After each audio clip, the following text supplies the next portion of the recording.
ఓం శ్రీ గురుభ్యో నమః. హరి ఓం. శుక్లాంబరధరం విష్ణుం శశివర్ణం చతుర్భుజం ప్రసన్నవదనం ధ్యాయే సర్వవిఘ్నోపశాంతయే. వృశ్చిక రాశి వారికి ఈ వారం ఏ విధంగా ఉండబోతోందో తెలుసుకుందాం.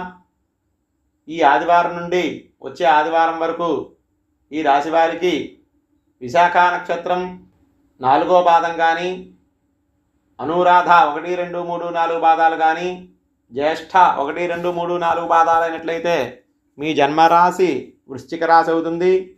ఈ రాశి వారికి ఈ వారం నూతన కార్యక్రమాలు చేపట్టి సకాలంలో పూర్తి చేస్తారు. సంఘంలో విశేష గౌరవ మర్యాదలు పొందుతారు.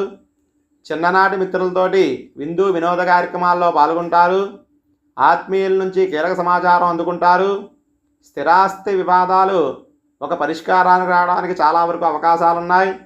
విద్యార్థులకు ఆశించిన అవకాశాలు లభిస్తాయి.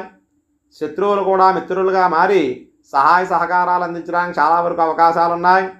వ్యాపారాలు విస్తరించి నూతన లాభాలు అందుకుంటారు. ఉద్యోగాల్లో మీ పనితీరు అధికారుల నుండి ప్రశంసలు అందుకుంటారు. విదేశీ ప్రయాణ ప్రయత్నాలు అనుకూలంగా సాగుతాయి. వారం చివరిలో పనుల్లో జాప్యం కలగడానికి అవకాశం ఉంది. వ్యాపారాల్లో తొందరపాటు నిర్ణయం తీసుకోవడం మంచిది కాదు. కాబట్టి ఈ రాశివారు ఇంకా బాగుండాలనుకుంటే గణపతి స్తోత్రం పారాయణం చేయడం వల్ల చాలా వరకు శుభ ఫలితాలు పొందుతారు. స్వస్తి.